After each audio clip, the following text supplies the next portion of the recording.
Pancreatic cancer is sometimes called quiet, not because it has no symptoms, but because the symptoms it does have are so easy to blame on something else. Indigestion, getting older, a stressful year. That's part of why it's so often caught later than doctors would like. Here's what I want you to hold on to through this entire video. Almost every single sign on this list on its own is far more likely to be something completely harmless. A change in diet, stress, a new medication, normal aging.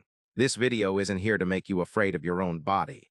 It's here to help you notice a pattern, because it's the combination and the timeline that matter far more than any one symptom alone. Today, I'm walking you through 8 things doctors and researchers consistently flag as early signs worth paying attention to. Not to diagnose yourself, but so you know what's worth a conversation with your doctor, versus what's very likely nothing at all. Stay with me to number 1. It's the sign that shows up earliest for many people, often before anything else on this list, and it has nothing to do with your stomach at all. I'm Dr. Alex, and this channel exists to explain the why behind what's happening in your body, calmly, clearly, and without the fear-based framing so much health content leans on. A quick and important note, I'm not your doctor, and nothing in this video is a diagnosis. This is general education based on published research. And if anything here concerns you, please talk to your own doctor. That conversation costs you nothing and could genuinely matter. My promise today, 8 signs, the real reason each one happens, and most importantly, an honest sense of how common versus how concerning each one actually is. So you leave this video informed, not frightened. Watch for number 1. It's the sign oncologists say is most often dismissed entirely because it doesn't feel like a stomach problem or a cancer symptom at all. It feels like something you'd bring up with a completely different kind of doctor. Before we start, tell me in the comments how old you are and where you're watching from. I read every one, and it genuinely shapes what I research next for this channel. Here's what almost no one explains. The pancreas sits deep in the abdomen, tucked behind the stomach, and it does 2 very different jobs at once. It produces digestive enzymes that help break down food, and it produces insulin, the hormone that manages your blood sugar.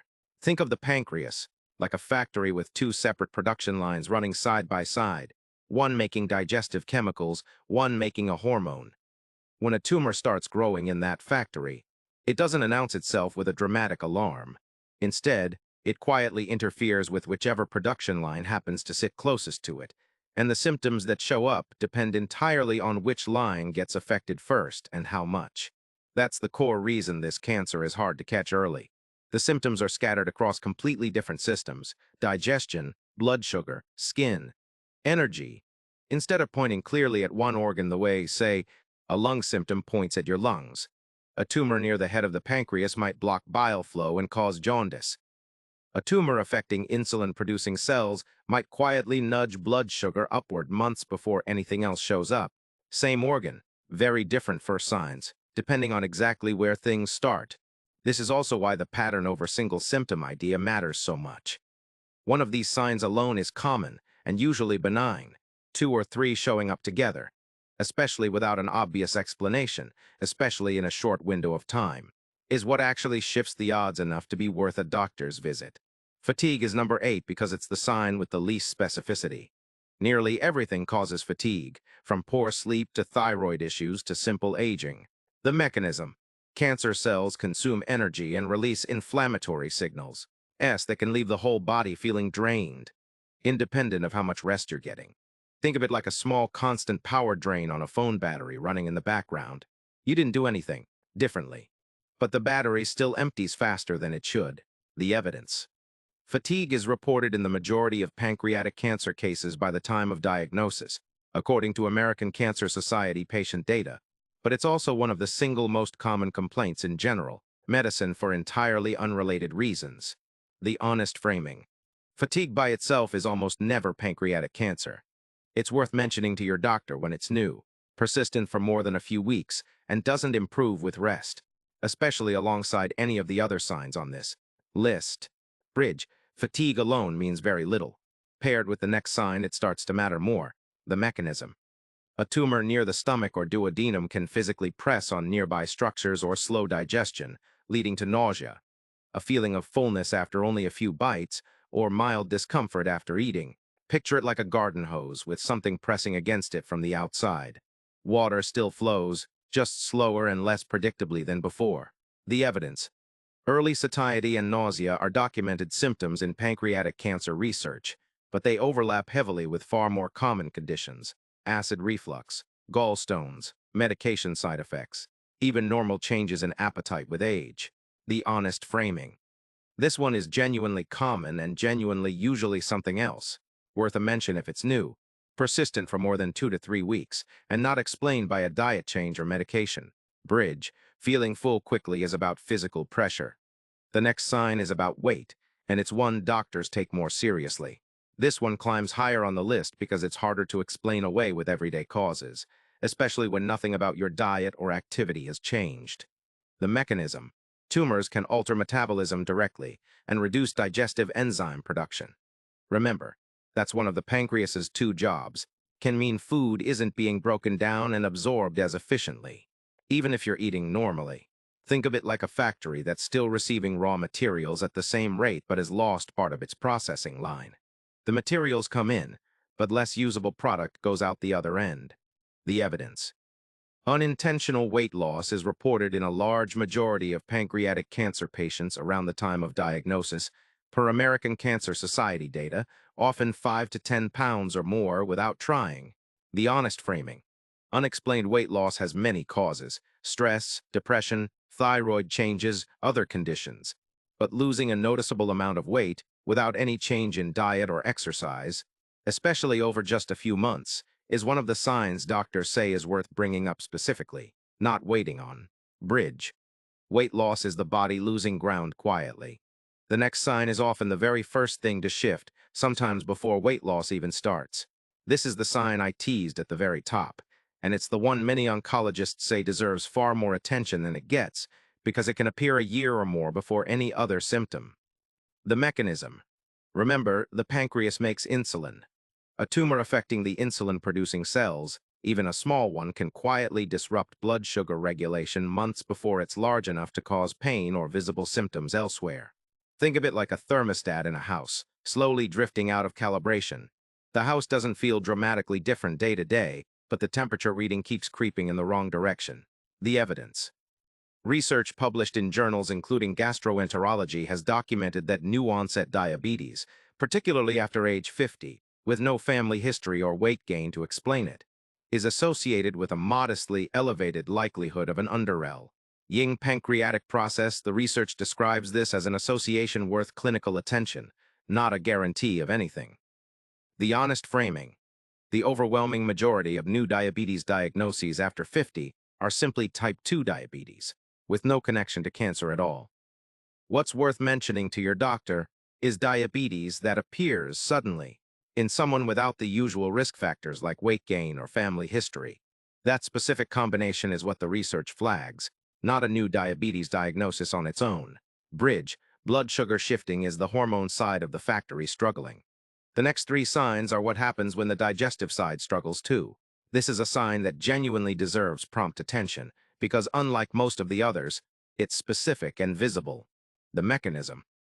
A tumor near the head of the pancreas can press on or block the bile duct, causing a yellow-tinged pigment called bilirubin to build up in the bloodstream, instead of draining normally into the digestive system.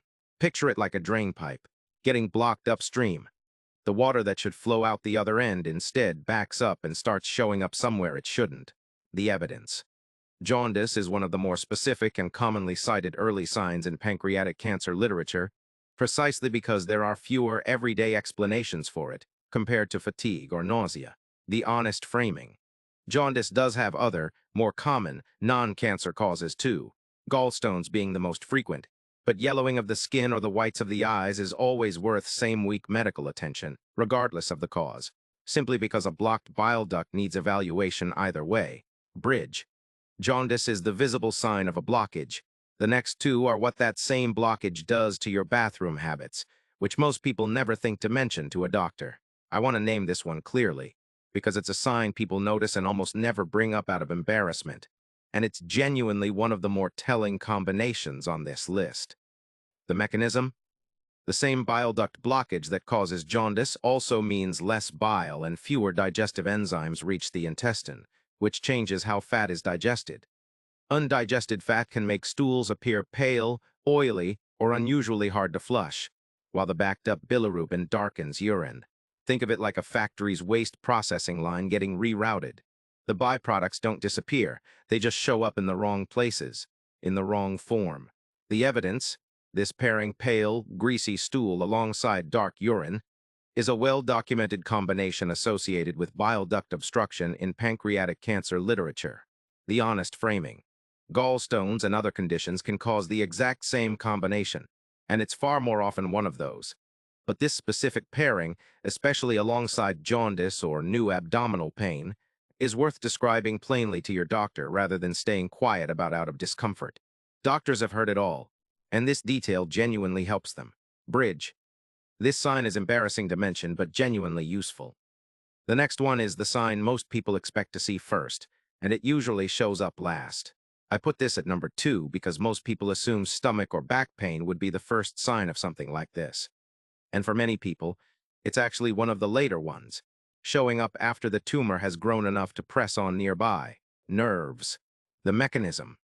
As a tumor grows, it can press against surrounding nerves and structures, often producing a dull ache in the upper abdomen that radiates through to the back, sometimes worse after eating, sometimes worse lying flat. Picture it like a stone in your shoe that you can't quite locate. It's not a sharp, obvious pain. It's a persistent, hard-to-pin-down ache that just doesn't fully go away.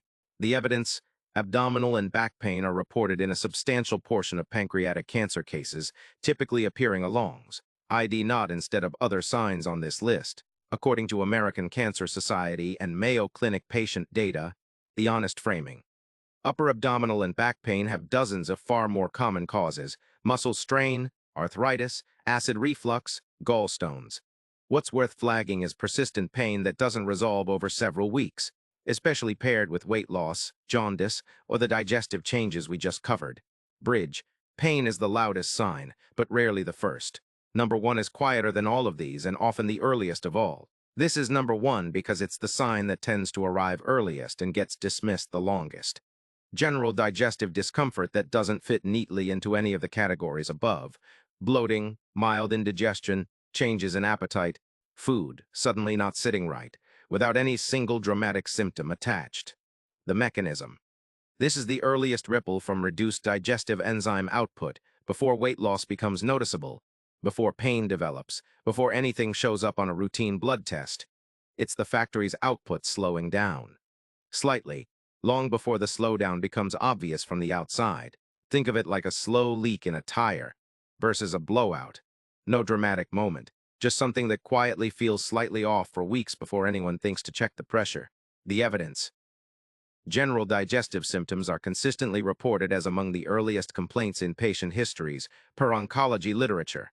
But they're also, by a wide margin, the single most common reason people see a doctor for entirely. Unrelated, benign reasons. The honest framing. This is the least specific sign on the entire list and the most likely to be something else. Most of the time, it is. What matters is persistence. Digestive discomfort that's new, lasts more than a few weeks, doesn't respond to the usual remedies, and especially if it's joined by even one other sign on this list. That combination is what's worth describing to your doctor, calmly and specifically. Consider someone like a man in his late 60s.